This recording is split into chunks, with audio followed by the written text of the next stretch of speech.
What do you see as kind of the opportunities and pitfalls of Christian storytelling today? So definitely the cringe is real in a lot of Christian storytelling. I think it's one of the reasons why so often when people are like, "Well, I don't want to do faith-based stuff. I want to do," and then the name that always comes up is Mel Gibson. And it's because Mel actually did good stuff, right?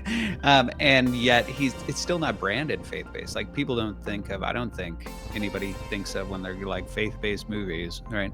That Mel shows up on the list. And I think part of and I think part of that is because what Mel does is something that I would call organically Christian.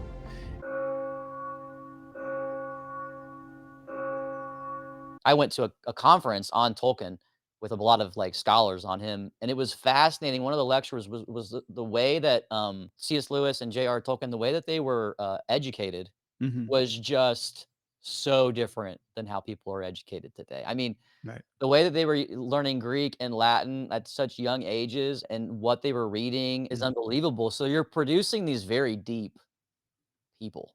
Right. And I Yeah. think that's the crisis we're in is we're not producing, even as Christians, like deep thinking children who are like Lewis and Tolkien. And it's Right. Well, and I think the other problem is that even if you had one of those, right? I've experienced firsthand that you're just one cog in a massive machine, right? So this is actually the benefit to being able to write. Lewis can write The Lion, the Witch, and the Wardrobe and keep on building out the series solo. He wrote it and then he can publish it. Tolkien can write it and then publish it. But the problem is, film is so unbelievably expensive. And also, the distribution and the business side of film depends on these certain structures and these certain output deals and things like that. And it depends on pulling in bankable casts, which might mean that you're not actually picking your cast entirely based on who's right for a part, as much as who is financially right for a part or something like that. And so there are just so many steps along the way where you can lose control of a project and it can become something that you never envisioned. And that's one of the reasons why like literature is so much more conducive to what Tolkien and Lewis did. And that's really where at least one there are only a handful of ways to sort of avoid the machinery, of Hollywood in terms of your project becoming something you didn't envision. One of those is that, you've become a big enough person so that like if you're you know, uh, a J.K. Rowling or something like that, you actually can leverage your massive franchise and set certain boundaries and rules on how it's going to be handled. You could dictate that at some point. But short of that, if you're just sort of stepping into the Hollywood machine and you're going to write a script, you don't have a way of controlling how that's going to move through the machinery of Hollywood. So as I said, there's only a couple of ways to do it. The one is the independent route where you're independently financing projects, building them out, making them what you want them to be, but you need that sort of support. Another one is that you've developed an IP that's actually popular enough, valuable enough that you end up in the driver's seat with regard Mhm. to the studios. But those are a couple of ways. And then the question is, as technology continues to advance and you have like AI doing ridiculously impressive stuff with, cinematic, clips and things like that, are you going to start to see it become possible for just like somebody will produce a YouTube video to produce like a Hollywood level, movie solo, right? Are you going to start to see that type of thing happen over time? If you did, that becomes another ways in which content creators actually can control their project because just like writing a novel, they can do it solo. But it is a very difficult thing because of the quantity, right, because of the basically the structure of the Hollywood machine. How has the Chosen series and Dallas Jenkins broken? Have they broken through this kind of system by like doing a lot of crowdfunding, and with the Chosen series? Did they, or are they still part of the cog machine, or is it kind of a hybrid? Or I think I do. So truthful full disclosure, I haven't watched The Chosen. oh, okay, And there are reasons for that, which I could speak about if you wanted me to. But so I haven't watched The Chosen. Obviously, there is a sense in which this does happen. I think The Chosen is another model that happens, but it's so rare that it happens, that it becomes difficult to look to it as something that's reproducible, and here's what I mean, Yeah. right? Like, think about, well, the original Paranormal Activity movie or the Blair Witch Project or something like that. I think is it Paranormal Activity, the first one was shot, for, like, nothing, and I think, basically I think they ended up striking a sort of distribution deal and doing some unexpected guerrilla marketing, having to do with, like, showing it to test audiences and filming the reactions and doing some promos and things like that. And so they ended up hitting, with massive success with that, but then ended up making crazy amount of money, and that then started to create the doorway to do much more expensive content and sort of do and control mainstream stuff. Similarly, Witch Project, like, they obviously shot it for nothing. I think, if I'm remembering correctly, and I mean, the source I got from this was pretty reliable, so I think this is true. Might be wrong. But I think they were sort of shopped that film around and found, like, a boutique, sort of distributor, and put in their contract, like, that they wanted a cap of, like, $1 million, that, like, if it ever hits more than $1 million, we get 100% of the profits and your guys' share ends at $1 million. And I think they signed on to that, the distributors did, because they were like, your little nothing film isn't going to do anything. And then, of course, Blair Witch Project blew up and Mhm. did a crazy amount of money. And, and the distributors' money was capped on that. And then obviously there have been these sort of, like, Kickstarter crowdsourcing type things. Um, and so I think what you have is you always have these sort of outlying sort of events, right? These sort of, like, this person did it for a shoestring budget, or this person did an indie film and it blew up, or this person did crowdsourcing or whatever it is. And so it can happen. And I don't say what I'm about to say in order to discourage somebody from doing that. But the idea that that it becomes a new model is problematic, because when you actually look at how many people are doing independent films, like, what was it? Like, last I checked, it was like Sundance gets, like, 14,000 submissions a year, which tells you something like, I mean, that means there's actually 14,000 movies being made by different filmmakers who wanna get them into Sundance. If that's true, right, and that's the number I remember hearing years and years and years ago. But, like, if that's true, like, yes, on the one hand, the sort of cost of filmmaking is dropping, and you have all sorts of people bootstrapping a project and sort of doing independent ones. I think the problem is that those sorts of success stories that are the outliers are such a fraction of the thing being made, that to sort of take away saying, like, "Oh, that's the new model," is problematic, because it's not consistent enough. It's not happening consistent enough relative to, the people trying it to really sort of, like, be, a new model. Mm. That's my sort of cynical take on it. But I will say that I think what you do see in The Chosen, is that I obviously it was, sort of through the Angel Studios model, and obviously it did succeed, well enough that it ended up getting sufficient attention, like Amazon. Was it Amazon that just acquired it? I I forget. don't know. I They don't know. they struck some sort of deal in terms of, so it's sort of moved into the mainstream now, and it's done the thing that, for Dallas Jenkins's career, it's done the thing that, every filmmaker is hoping, right? Which is that I have some sort of hit that gives me the keys to the kingdom, so to speak, so that I can go ahead and, make the projects that I wanna make. So I mean, that's definitely possible. It's a route that happens. Whether that's predictive that that's going to happen more and more, I'm a little bit skeptical, about it. Mm. Um, but I do think one of the things that I would put out there is I will say that I think the internet and the fact that content creators can go straight to audiences, and there is value in terms of finding audiences and things like that. Um, that there is something wise about the idea of sort of just starting to create and starting to put yourself out there and do that. Because there are a lot of stories about, like, I think it's specifically stuntmen, right? Like, so there's a number of stuntmen I know of who did, like, just sort of with their iPhones, right? Like stunt videos, and they start posting those online. And then they end up being pulled in as a stunt coordinator on some movie. And then they go from, a stuntman and a stunt coordinator to being a director of action sequences and so on and so forth. So I think the guy who did like the Winter Soldier sequences, that was part of how he sort of moved in that direction.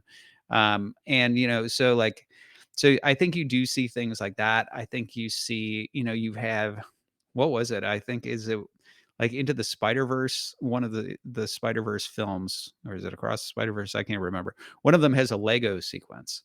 Well, I don't know how many people know that that Lego sequence was done by, I think, a 14-year-old kid.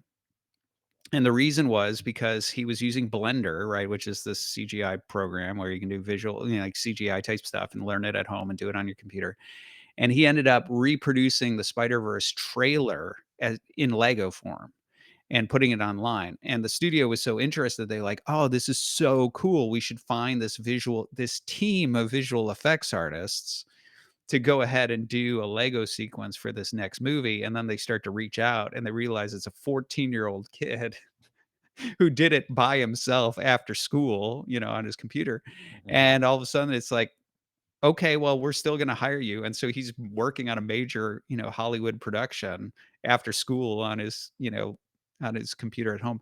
That is the sort of thing, like Instagram putting their stuff out there and being discovered on Instagram. I mean, truthfully, for different projects that I'm working on, where I'm looking for either, AI artists, or I'm looking for, people who work on, miniatures or whatever. I scour Instagram, and if I find somebody who is a talented musician, or somebody who's a talented, sort of miniature artist or something like that, I'll reach out to them. Like, I don't care if they're an established Hollywood person or not, if they can deliver what I need.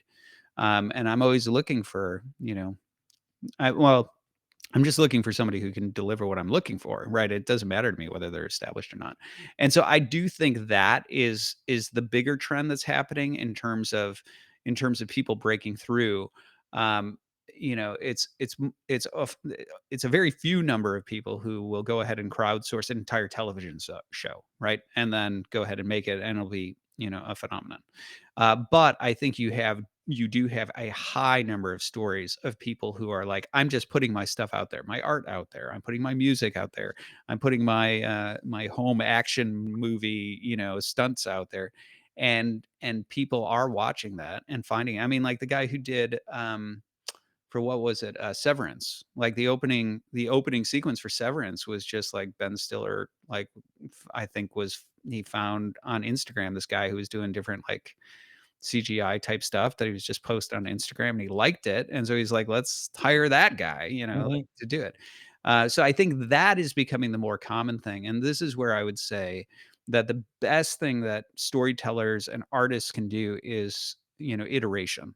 So when I started working on, you know, House of David, because the show went through so many iterations and phases and passed through so many hands and things like that, I probably I mean, the number of scripts that I wrote as the show was changing, because it was sort of like being built as things are in flux, like, I probably wrote like 1,000 pages of script, and over the course of a couple of years. And that was, even though at the time it was just like a pain in the ass, it was like, it really helped me grow as a writer, where it's like, okay, that was one of the most useful things. And I do think early on, when people are working on creative endeavors, one of the things that they get stuck on is that they sit there and they're like, I have this one idea that's really good, and I'm going to pour myself into that one idea.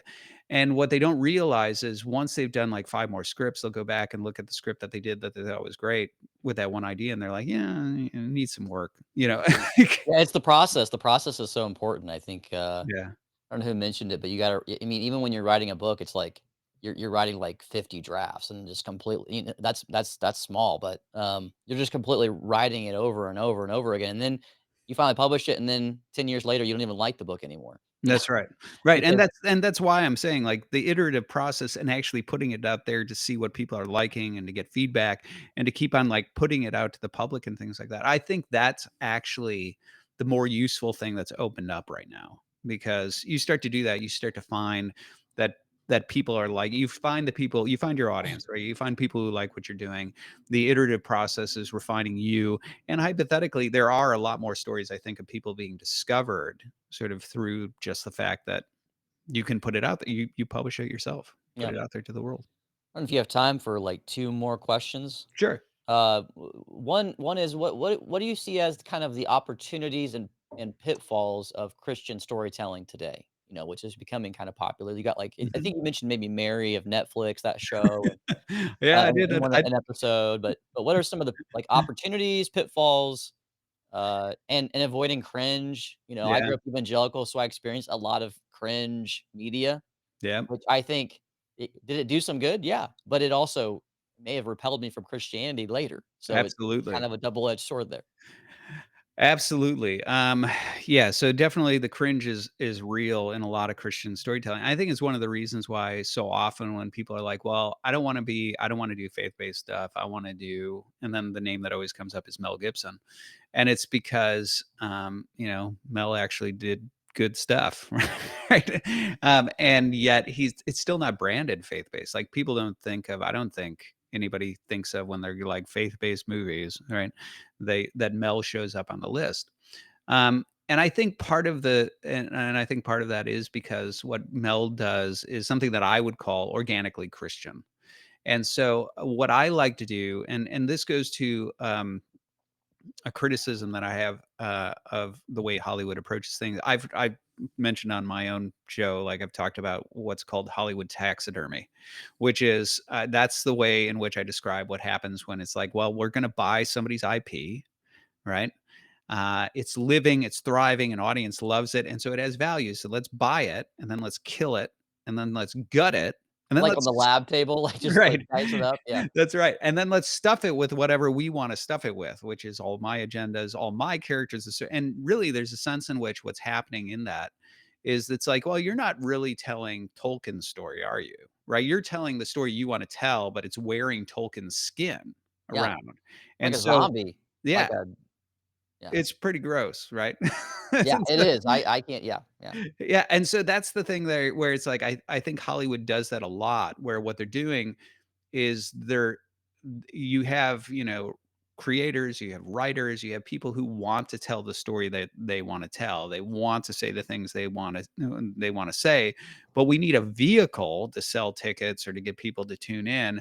And so let's buy this beloved property that we're not really going to respect or preserve or protect, and we're just gonna wear its skin, and we're gonna take it, we're gonna skin it and wrap it around the thing that we wanna tell, and people recognize that, right? And that's what they're so outraged by, because 'cause they're like, "I love Tolkien, this is not Tolkien," right? Like, this is something you wanted to do that's not Tolkien, like, Tolkien would, hate this, right?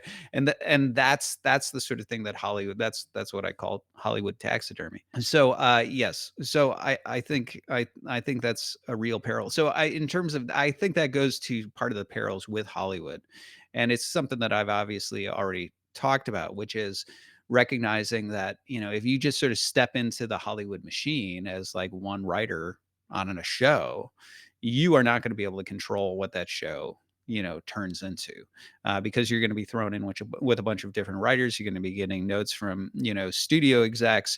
You're going to have the showrunner is going to have his own ideas about the show and so on. And at some point, once it works through the Hollywood machinery, you might not recognize what comes out on the other end.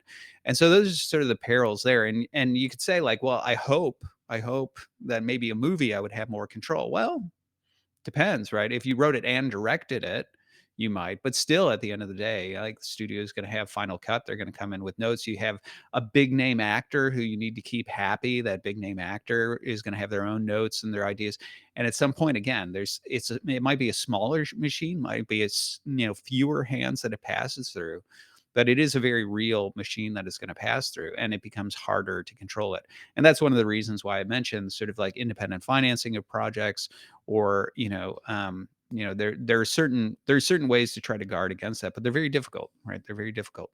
um you know, to build a voice that's valuable where they're like, "Well, we want your voice preserved." That's one way of doing it. To bring money to the table where it's like, "Well, I'm gonna finance it, and so for that reason, right, I can control it." Like, that's another way of doing it. There are some ways of doing that, but you do need to go in, eyes wide open about the fact that this is how the industry works. So there's that. But in terms of the opportunities, I think there are a number of opportunities happening right now, specifically because some of the things that we already touched on, which is that you have this sort of awakening happening where, well, what I'd say is this. Okay, so when I've talked about the religiously unaffiliated or the nuns, obviously not Catholic nuns. Let's say the no religion, right? So when I've talked about I'll just call them the unaffiliated. I've also talked about the evolution of the unaffiliated. And I think this is something that's happening more and more right now, which is an important cultural trend. Uh, which is that normally what happens is there's some sort of disillusionment with regard to religion that sets you on your heels. That's what prompts then what's called denominational switching, right? Where you start to explore within your own religion you were raised in. Let's say it's Protestantism, and then if that doesn't satisfy the sort of the discontent or the disillusionment, then you dissociate, and you can become a nun, no religion, or a dun. You don't go to church, but you still identify as Christian, and then you sort of go off into these other territories, and usually that's vague, um, disorganized spirituality. Sometimes that can be the occult, sometimes that can be the paranormal, but usually what happens is a person experiences a spiritual vacuum as a result of that, a lack of meaning. The next phase, as a result, is they turn away from spirituality altogether toward political activism. And that's one of the reasons why, when people are like, well, politics seems almost religious in tone. Well, that's because it is. But the fact of the matter is, like, that sort of political activism, that sort of bent also leaves a person empty. And so the next stage of crisis is where they start to reconsider religion. And then reconsidering religion, though, they're looking at things that are not what they were raised at. And if they can encounter something that has, depth, and it has tradition, it has a richness to it, has a worldview, it has an ethos, it has, aesthetics, all the rest, right? Like, then they start to be drawn in, and at some point may return to religion. And that's one of the reasons why, with those who return to religion, more often than not, they return to some very traditional form, like a Latin Mass Right. Catholic or Eastern Orthodox or Yeah. something like that. Now, the reason I think that's important is because I think that's a lot of what drives, like, people like to Jonathan Peugeot, for example. Right. The fact that Jonathan talks about symbology and there's this re-mythologizing of the world. I think there is a hunger for the re-mythologized world. That's the thing that happens as one dissociates from religion. And there's still that disorganized stage of religion that I mentioned. There's still a hunger. There's still that religious impulse, that desire for something that is deeper and richer and more layered.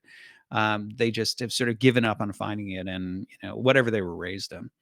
And so I think, to connect that then with some of the points that we talked about earlier, where you can sort of like try on a worldview, um, storytellers who come from a more sort of deep and richly nuanced worldview have the opportunity to offer that sort of like, well, try it on, right? To tell stories that somehow connect and resonate. And so that's part of what I was talking about when I was talking about my horror project, right? The idea that they're sort of confronted with these sort of a certain worldview, certain characters, certain practices, certain perspectives, certain rules of a universe that's being built that feel comfortable in some ways, that feel right, that feel true, and so on. And so I think the opportunity is that.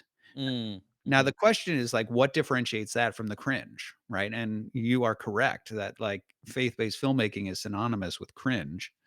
And I think part of it is that so often faith-based filmmaking is the sort of thing that is made, and this is gonna sound like I'm knocking soccer moms. I'm not, you're all great. But what I mean by this is, like, truly talking to people who are in that sort of part of Hollywood, they will tell you explicitly that they make movies for 30-something-year-old soccer moms, right?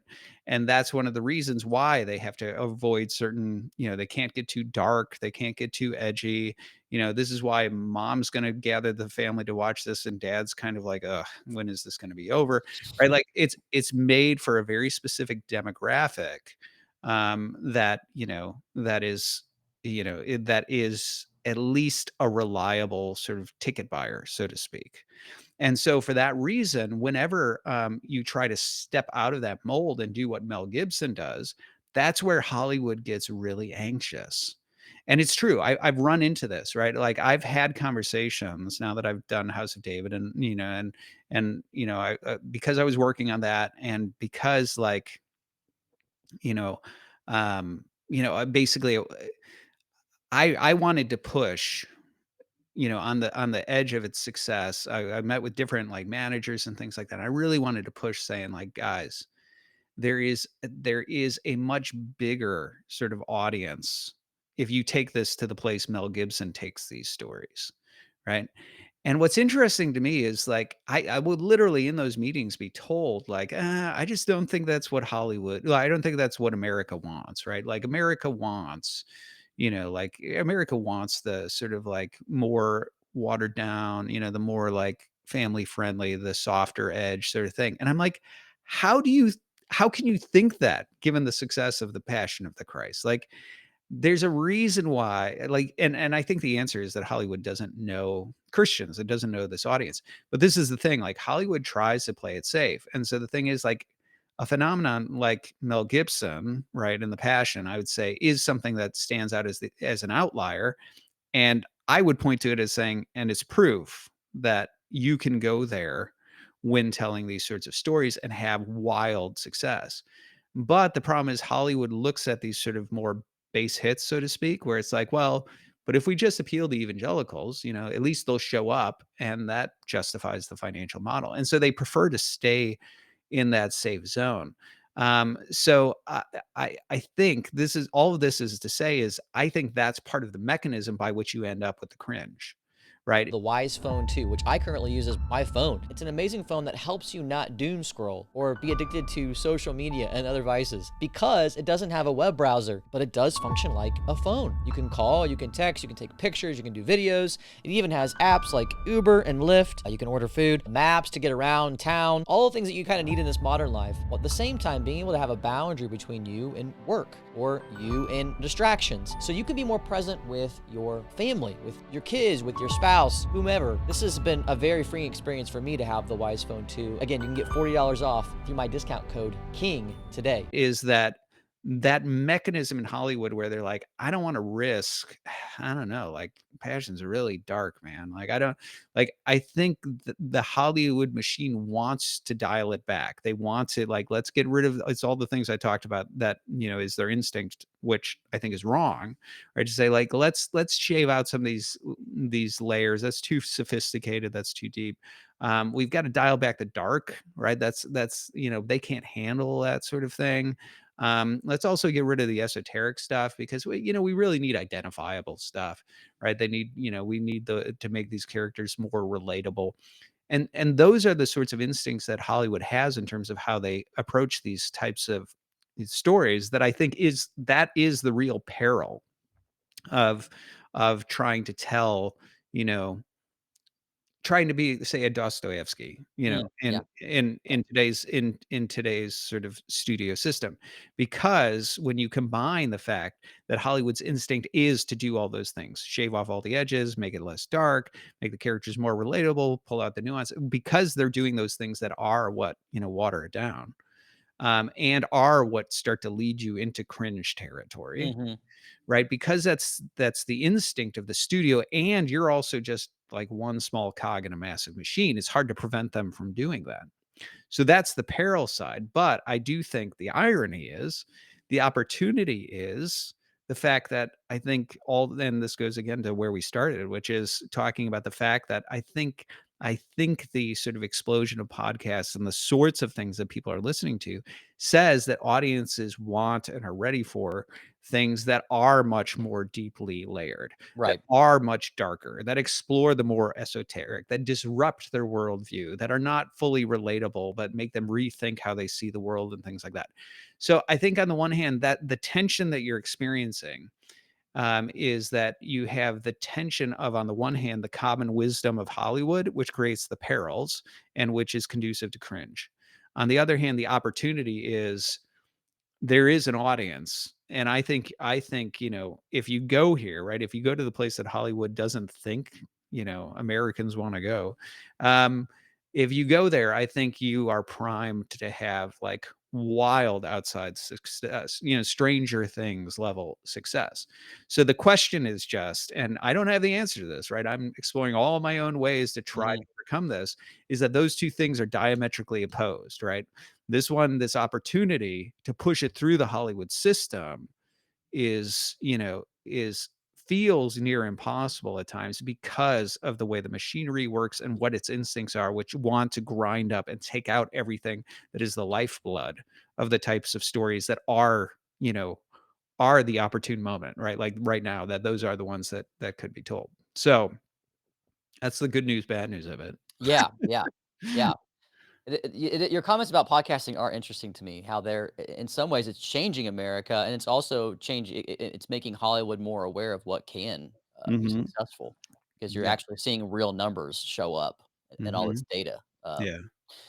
All right, last question, and I wanted to bring this up because of your episode on the harrowing of Hades. Yeah, yeah. Yeah, so everybody just watch this episode, we're not gonna recap it, but real Mhm. quick, if you could just my audience doesn't really need a recap, they know what the Herring of Hades is, but we just had Pascha, you know, and it's a huge theme in Eastern Christianity, of Yeah, course. yeah. Holy Holy Saturday. Saturday is Mhm. humongous. It does show up in the West, but it's just kind of slowly faded away, but I think beginning to make a comeback again. Yeah. Um, why is this significant in Orthodox theology, and then have you seen it show up in films? Is the film industry really aware of Herring of Hades, or are they kind of tapping into, like, a bigger theme? Yeah, that's a great question. So, okay, so I'll start with why it's significant. I mean, it's significant within Eastern Christianity is largely because of the ways in which Eastern Christianity understands the Christian gospel, the human condition and the Christian gospel, put obviously and how that contrasts with the Latin West. So the Latin West has a highly, as you know, is a highly judicial disposition toward religion, right? God's a lawgiver. The human condition is that we're lawbreakers. Future judgment is the big problem. The incarnation is probably primarily about creating a mechanism by which to remedy our judicial, issues and so on like this. And that's one of the reasons why the crucifixion then becomes sort of the centerpiece of Latin Christianity. And then in some ways, what's interesting is what happens after that and becomes a head scratcher, right? So I used to do this sort of experiment in my classes with, where I knew I had only, Western Christians, and I would lay out a case for, the idea that, I would take like a penal substitution view of the atonement or something like that. And I'd lay out the premises that your condition is that you're, judicially, facing this judicial problem at the future judgment. And Christ's crucifixion is ultimately meant to remedy that condition. So if you believe that Christ paid for your sins on the cross, then that situation is remedied right then and there. So, if Christ, was not raised from the dead, like, shouldn't you still be saved? And obviously, like, all the people who have ever read the New Testament are going like, I'm pretty sure the answer is no, but I don't know why, right? Like, and that was kind of the nature of it, and I always did that specifically in order to disrupt their understanding and say, like, maybe there's more going on here. If your understanding of the narrative cannot account for the significance of the resurrection, other than that it's proof that God, accepted his sacrifice on the cross or something like that, then there's maybe something anemic about your understanding that is problematic. And so, contrasting that with the Eastern the what you find in the Eastern Church Fathers, you really see that the human condition as they understand is primarily that we that we are dying, right? That what the fall has done is it's inverted our human nature. We as icons of God are made to partake of God, participate in God, and raise up the lower nature by the higher nature, right? Through participation, deification, partaking of the divine nature, and in this way, partaking of the divine attributes, which is the source of, eternal life, immortality, the things promised in the gospel. But of course, having turned away from God, our nature's been distorted. Basically, we find ourselves sort of crippled and living the life of an animal that is mortal and dies, right? And that's the situation in which we find ourselves. And so, so central to how the Eastern Church Fathers understand this is the idea that our salvation begins with the incarnation, where the Creator God Himself, right, the second person of the Trinity, the Logos, takes on our nature, becomes one of us, and by taking on our nature is healing it, right, through communion with it, right. That by Him taking it on, He begins to restore it back to what it is made to be. And this is one of the significance, right? Like by taking on our nature, He heals the will, right? This is one of the reasons why the church fathers are so insistent in all the Christology that Christ has everything that we have, right? Like, does He have a human mind? Of course He does, because Yeah. if He doesn't, He hasn't healed the human mind. Does He have a Yeah, human will? what Of cannot course He yeah, does, right? Right. what's not assumed cannot be healed. Yeah. That's right. And so when Gregory of Nazianzen says that, he's capturing that aspect of it. And this plays out all throughout the ministry of the life of Christ, where we go into the waters to be purified, but He goes into the waters in order to purify them, right? Him going into them, He makes them holy, right? Mhm. When people who are sick and unclean touch Him, rather than Him becoming unclean, He makes them whole, right? That's the theme that emerges over and over and over again.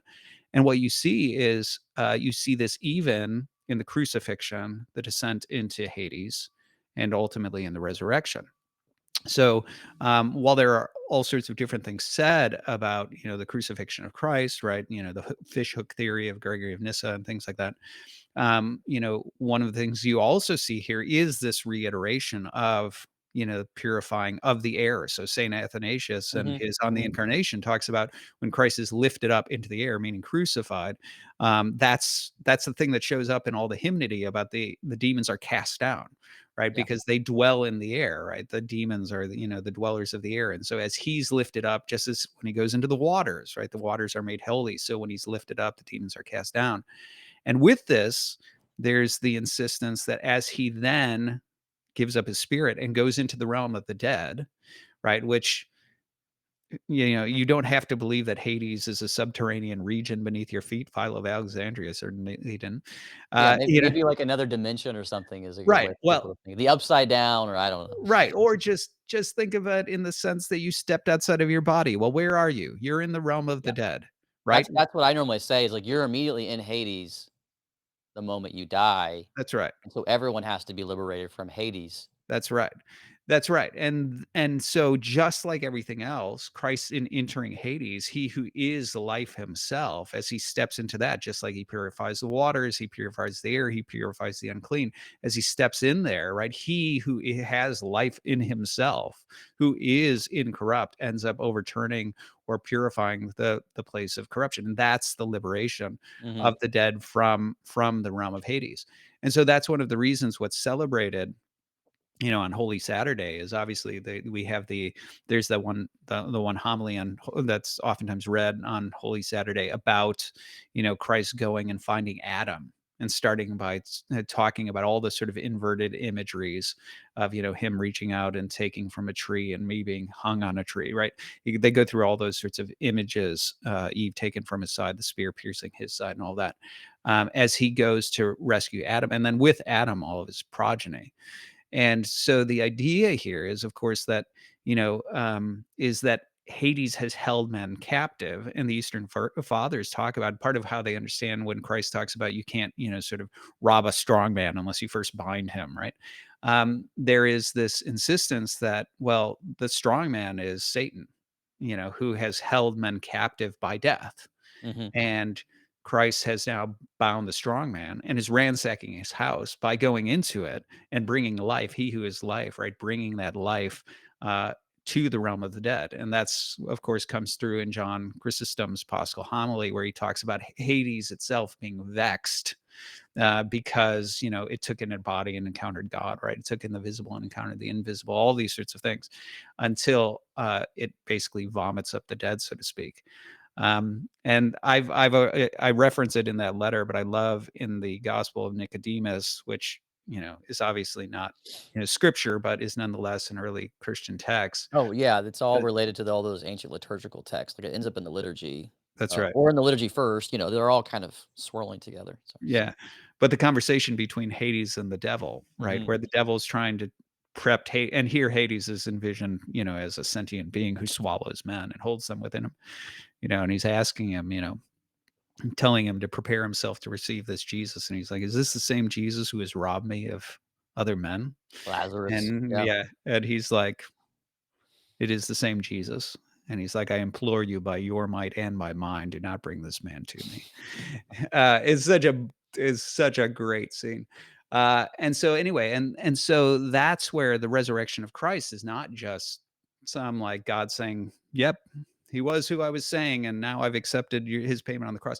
The resurrection of Christ is this undoing of death, where you finally see the restoration of man completed, where not only has our will been healed, our mind been healed, our flesh has been transformed, transfigured such that it is incorrupt, and he's exited the realm of the dead, and with it, right, he's Yeah, falling on his train. And that's one of the reasons why in all of the icons, all the ancient icons, Orthodox icons, this is why Hades is always part of that icon.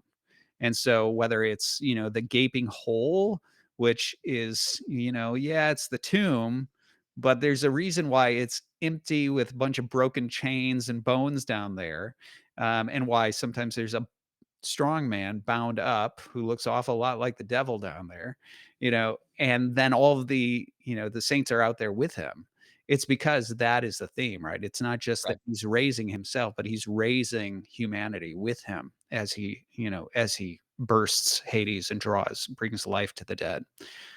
So that would be the significance in Eastern Orthodoxy is the way in which it understands the work of Christ and the redemptive work for us. And in this sense, right, the way's been opened up for God, right? Opened back up, for us to, return to God. And so you find, I think it's Saint Macarius who talks about, the real Hades is the heart of man, and that Christ, descends into that and sort of liberates us from the death that is there. But in terms of like appearances in film, I mean, obviously you have some sort of tip of the hat to that in Mel Gibson's The Passion of the Christ. I don't know how many people know that that's what's going on when he's got like the devil writhing. Right. I No, heard it's gonna show up in the second movie, like, the second Passion. I don't yeah, know. You might know more yeah. than I do, I mean, yeah. Close your mouth, you can't talk about it. No, no, no. Uh, I can. okay. No, no, no. So Mel has wanted to do this movie for years, and I've talked to a lot of different people in his circle who know that he's wanted to do it for years.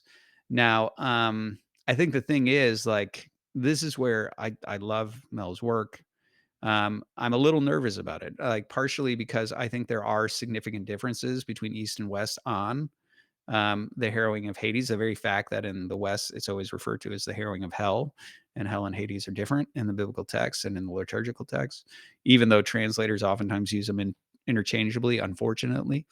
Um, and there's significant differences between how that doctrine was received and interpreted over the years in the Latin West, where there's a resistance to, in some ways it almost becomes like Christ just sort of goes down there to say like, "See you suckers," right? Like, in certain contexts in the Latin West, it really does not have the same type of significance. It gets more and more diluted. And then also with that, because there's this highly locational sort of concept of heaven and hell and things like that, that is very different than what you and I said, which is the moment you step out of your body, you're in Hades. Um, I think there's this tendency that's part of the reason why a lot of Protestants are like, "Well, is there any biblical evidence for Christ, sort of going into hate?" And it's like, "Well, do you think he died? Like, Yeah. Where was his soul? Like, where was where yeah. Right, and the He answer went is to yes, there is America, yeah, biblical evidence, there is, but, yeah, like, even if there weren't, like, where did he yeah, go, right? Like, right. obviously, he went into Hades. And so, like, I just had I what I'm expecting I don't know what to expect with Mel's project because I I expect that I expect it's gonna be super fantastical, Christ going in there with swords Mhm. and doing battle with, Leviathan or something like that. Like, I think it's gonna be some crazy fantastical spectacle. It might be a good time, right? Like, Yeah. um, but I don't have high hopes for the theology of it. Well, he's Um also more trad Catholic too, so he might even push more into that sort of like Mhm.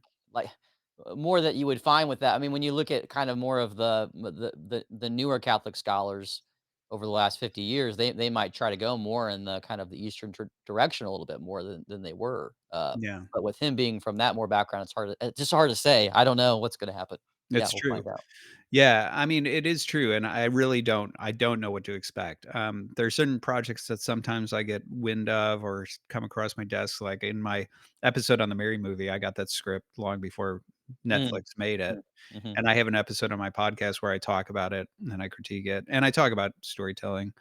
Um, this one, all I know is it's been a project that he's wanted to do for Yeah. years and years. So I've known about this project for years, and now that he's talking about it, right, it sounds like he's actually gonna finally do it. Mhm. But I really have no idea what to expect, and specifically for the reasons, well, I named and you named right there.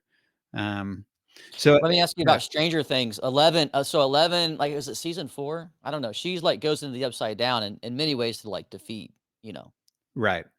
and but there's a scene where she's almost tied up, like, on a cross. Yeah, It yeah, just right, kinda where there's she's this sort of, like, psychically thrown up against the wall and all that, yeah, but and the she's like vines, this. right. Yeah, well, my Mhm. screen's not big enough for you to see it, Yeah, but, yeah, no, no, I got it. it almost kinda looks like this crucifixion scene in hell. Yeah. It's an interesting sort of and I wasn't sure how much they were aware of this kind of Well, these sometimes are people yeah, they just tap into it, and they don't even know that they are tapping into it. right, and that is the thing, like, and even in season 1, you had, Hopper go in after Will, so he sort of goes in. Now, of course, that was less explicit, but there definitely was and I think that's season 1, right? Where he infiltrates and he goes and he finds Will and he brings him out. Yeah. Um, and obviously, I think you could see those sorts of parallels. I think you're right that it would be I would not be shocked, right, to find that that imagery was there. But it's also sort of odd that sometimes, like, these sort of things sometimes become Rorschach tests where it's like it's like, are we seeing a thing that was intentionally there, or is that Right. like, or is this purely accidental? And it's sort of like, you know, it's just Hollywood being Hollywood, and it's like, oh, Exactly. you guys spoke better than you knew, right? Is this one of those sorts of things? And I really don't know. I Yeah. haven't heard anything about their perspective on the upside down and that sort of thing. Although the Heiser connection, I was fascinated to find that. I Yeah. didn't know that he'd done that book on it. Mhm. But Yeah. I mean, if I'm talking about, like, the Lord of the Rings and Tolkien, then I can speak much more confidently, like when yeah, Gandalf's fighting the Balrog and they fall into sort of like this place that looks like Sheol, like a yeah, watery kind of chaos, and mhm, he yeah, defeats this beast. It's like that is totally Harrowing right, of Hell, right. imagery. So, Right, or talking about the sort of ransom theory of the yeah, atonement and things like that with people like Lewis, right? Or yeah, yeah, I mean, totally that they know the source material. So that's not an accident. Something like Stranger Things, I can't say. But I have said, like, I do have a concept of how I would, if I ever had the capacity to do a full-blown, show kind of like The Chosen, which was on the life of Christ. I know how I would do it, and it would be pretty fantastical, and it would definitely include, the harrowing of Hades. And I'd love to be able to do that, but we'll mhm. see. We'll see. I think the Holy Saturday theme is a really rich a very rich theme that can be developed in all sorts of directions in films, Yeah. without people really fully seeing it and knowing it, but yeah. Yeah, actually, and there was, in a I don't know how explicitly I can talk about it, but I'll just say that there was a project that I worked on that did have an entire episode that was modeled after that. That was sort of like doing archetypes of that, Yeah. which was pretty cool, but unfortunately, it didn't make the final cut because that's how the machinery works. It didn't make the cut. Oh, Yeah, man. yeah, yeah. Oh, man. So, anyway, Yeah, well, Dr. Nathan, thank you so much for coming on. It's been a real joy to have you on, and, maybe we can have you back on and talk about a different topic, sometime in the future. sure. I wanna make sure people subscribe to all of your great content. Spotify, Apple, I think you can find me on iHeartRadio, Yeah. Amazon Music, whatever, right. I just typed your name in Google, and it just shows up all the places that you are. Okay. So there's quite That'll a few. work too. And I wanna point also, in the links below, we also have his Substack, so he's got a lot of great theological letters that I've read. I think I've Mhm. run into those over the last few years, that are really rich, and so thanks for Thanks. sharing those, which have also informed some of your podcast, Mhm. episodes. So, the Theological Letters was something, that I launched way back when because there was this Lutheran pastor who had decided to take patrology from me. He wanted to learn about the church fathers because he didn't really have that in seminary at all. And so he took a class from me, and then he started asking me about letters I'd written over the years. And I showed him some, and then another, one, then another, and he was like, "These are really great. How many of these do you have?" I said, "I don't know," and I cataloged, and it was like 80 of them that I'd written over the years.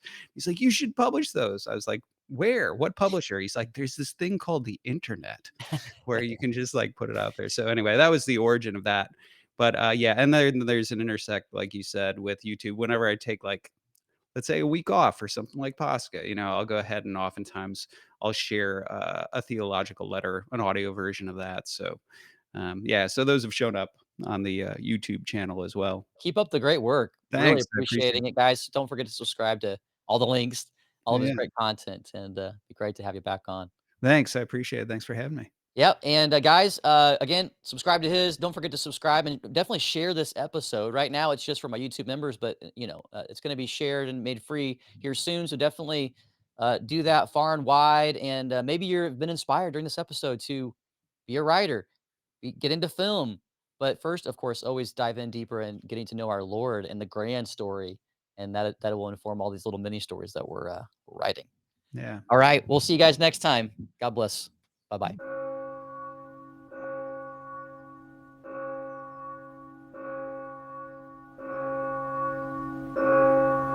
The theme of the whole Bible is the divine indwelling of the world. That's why the Bible and Orthodox tradition are on exactly the same page. At the center of our faith is the transfiguration of human beings in the whole creation by the divine glory. The incarnation is thus nested in the center of Scripture. Scripture, the prophets talk about God coming in person. He's going to come. He's going to come more fully than he's ever come before. And then he steps into the world as this Galilean Jew, born in Bethlehem and raised in Nazareth. That's the most intimate relation that God can possibly appropriate to the world, and it happened in the person of Jesus. At the beginning of Ephesians, we read of the recapitulation of heaven and earth in the person of Jesus Christ. He unites all things in him. And then near the end of Ephesians, we read about male and female reconciled, harmonized, and put in right order through the work of Jesus Christ and through the imaging of the divine bridegroom in the life of the particular human bridegroom.